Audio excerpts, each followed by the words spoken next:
Apa yang membuat kita tidak maju? Berpuluh-puluh tahun keuangan negara dihabiskan oleh kegiatan seremonial, perencanaan administrasi berbasis argumentasi yang melahirkan pemborosan keuangan negara yang itu tidak melahirkan efek apapun. Kerajaan itu umurnya sangat panjang, memiliki basic lingkungan, sosiokultural dan teologis yang berbasis lingkungan. Di balik itu adalah tetap memiliki kekayaan alam yang terjaga. Ini penting. 80 tahun kita merdeka. Keadilan dan kemakmurannya belum terwujud. Tapi kerusakan dan recovery yang dibutuhkan ke depan, serta hilangnya sumber daya alam, jauh melampaui berdirinya kerajaan yang hidupnya berabad-abad. 80 tahun Indonesia hidup, sudah menghisap kekayaan di negeri sendiri sangat besar. Ini problem. Amsterdam, Belanda menjadi kaya raya karena membangun perkebunan di kita. Kemudian berhasil menyelesaikan seluruh problem negaranya. Kita sudah merdeka, kok belum kaya juga? Di mana letaknya? Letaknya adalah di administrasi pemerintahan yang orientasinya kepuasan administrasi. Harusnya kepuasannya apa? Harusnya adalah kepuasannya publik. Kepuasan publik di mana? Di outcome-nya. Di benefit-nya. Birokrasi di kita di seluruh Indonesia, di Jawa Barat, di pikirannya apakah outcome dan benefit, output, outcome, dan benefit? Tidak. Di pikirannya adalah tukin.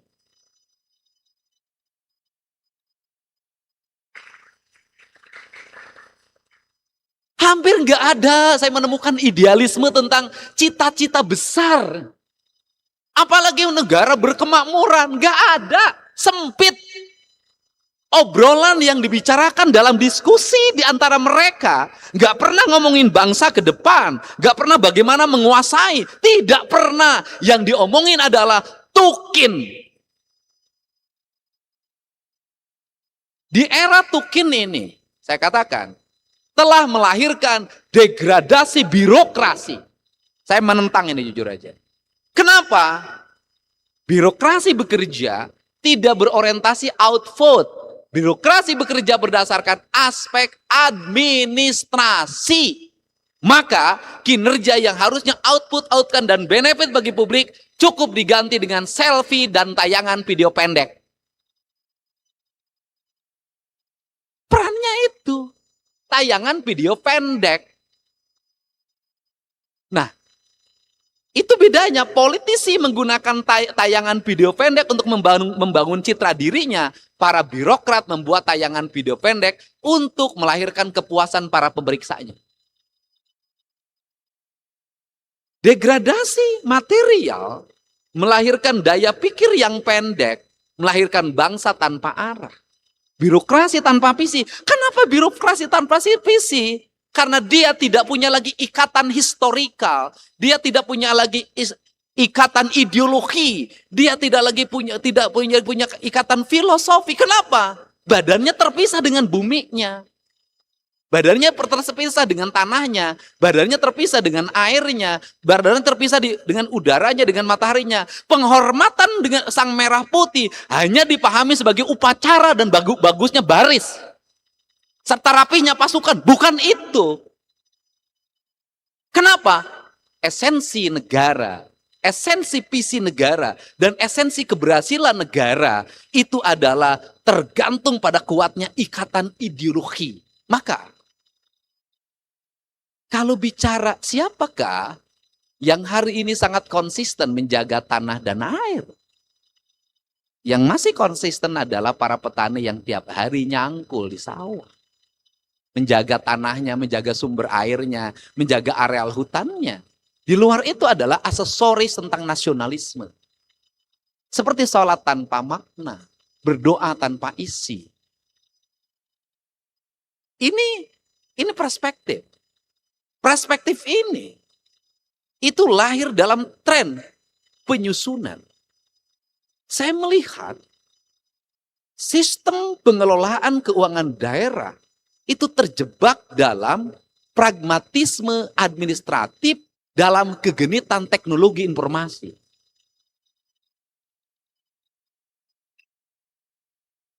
Kegenitan itu melahirkan apa?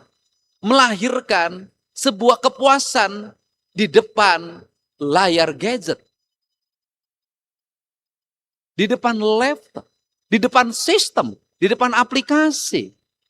Nah, apa yang lagi saya sorotin? Sudah semestinya kalau bicara tentang bagaimana penegakan hukum, bagaimana orientasi ke depan, perspektifnya kita rubah. Bahwa ada dua hal mungkin nanti Pak Jamitel dalam perspektif ke depan. Perspektif pengelolaan keuangan negara jangan hanya dipahami pada output. Tetapi tidak melahirkan outcome dan benefit. Saya memberikan contoh. Pemerintah Provinsi Jawa Barat membuat kegiatan. Kegiatannya adalah pendidikan dan latihan bagi para pejabat eselon 2, eselon 3 di seluruh Provinsi Jawa Barat. Menghabiskan anggaran 5 miliar, menggunakan hotel, narasumber yang mumpuni, acara yang hebat. Tapi tidak melahirkan outcome apapun. Dibandingkan dengan membangun rumah rakyat miskin sebanyak 100 unit dengan biaya masing-masing 50 juta. Dalam pandangan saya, kegiatan pembinaan birokrasi itu adalah korupsi kultural. Artinya, secara administrasi tidak korupsi. Secara hukum tidak korupsi, tapi pikiran birokratnya menggeser pembangunan rumah rakyat miskin dibuatkan dalam kegiatan pendidikan yang tidak melahirkan apapun, itu sudah menghamil hak-hak rakyat. Apa yang membuat kita tidak maju? Berpuluh-puluh tahun keuangan negara dihabiskan oleh kegiatan seremonial, perencanaan administrasi berbasis argumentasi yang melahirkan pemborosan keuangan negara yang itu tidak melahirkan efek apapun. Saya hanya akan memberikan sentuhan tentang birokrat. Di Provinsi Jawa Barat, seluruh birokratnya pasti setiap Senin upacara. Pasti mengikuti pendidikan kewarganegaraan, pendidikan kebangsaan, sifat patriotik. Tetapi para birokrat lebih senang memilih jabatan fungsional yang tidak beresiko, tidak berhadapan dengan publik, tidak berhadapan dengan audit, cukup menjadi tenaga yang memberikan telaah, karya ilmiah, dan memilih berbondong-bondong masuk ke situ, menghindari jabatan-jabatan struktural yang beresiko. Menurut saya, negara harus mulai memberikan tawaran, disodorin, pilih mana?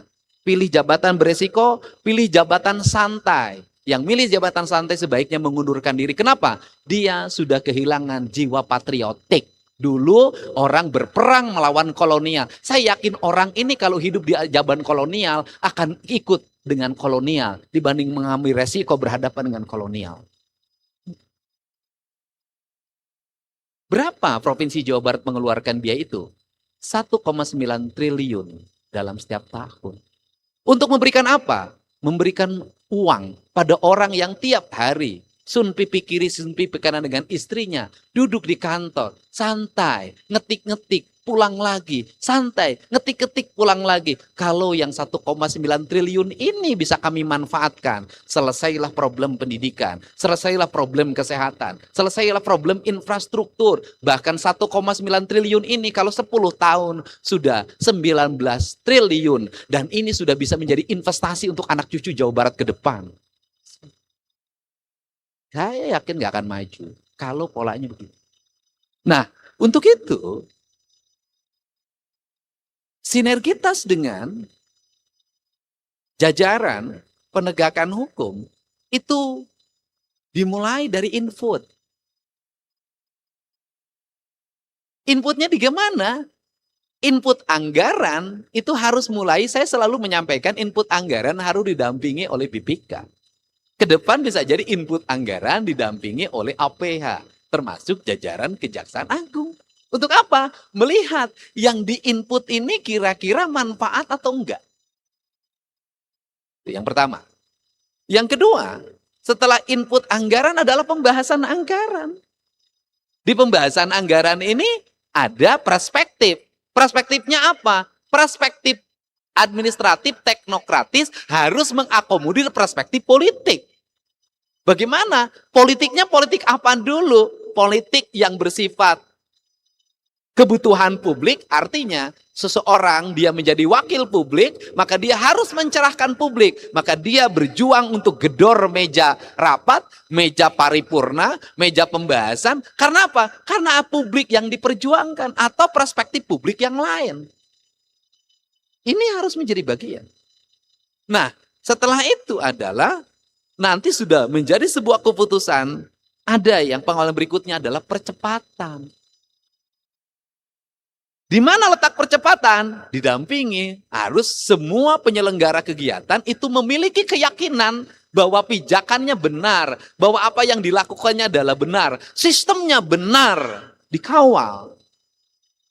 Setelah percepatan, maka ada pengawalan berikutnya, yaitu output. Ketika menjadi output produk, maka perspektif audit dalam pandangan saya itu harus dirubah. Perspektifnya adalah bukan dibayar dulu termin baru diaudit dulu baru dibayar. Kalau diaudit dulu baru dibayar, maka negara melahirkan pencegahan. Karena negara melahirkan pencegahan, maka perspektif korupsi tidak akan terjadi. Kenapa perspektif korupsi tidak akan terjadi? Karena upaya tindakan, kecenderungan orang melakukan penyimpangan sudah dipotong oleh sistem di mana audit menjadi dasar orang untuk melakukan pembayaran. Maka orang yang bayar juga tidak akan ragu. Dalam kerangka ini. Nah,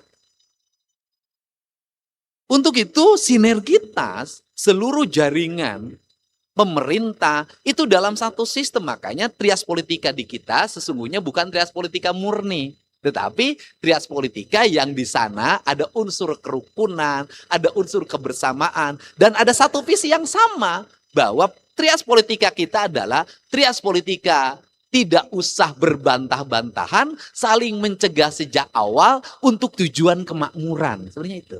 Maka asasnya adalah asas musyawarah. Dulu orang menyebutnya dengan kalimat muspida, musyawarah pimpinan daerah. Sekarang namanya Forkopimda. Menjadi mitra konsultatif. Nah, ini yang menjadi bahan dasar. Bahan dasar ini akan melahirkan apa?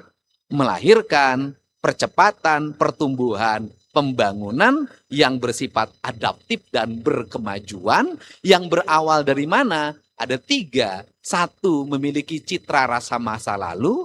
2, memiliki perspektif administratif yang bersifat kekinian. Yang ketiga, mengembangkan visi untuk masa depan. Kerangka acuannya adalah itu.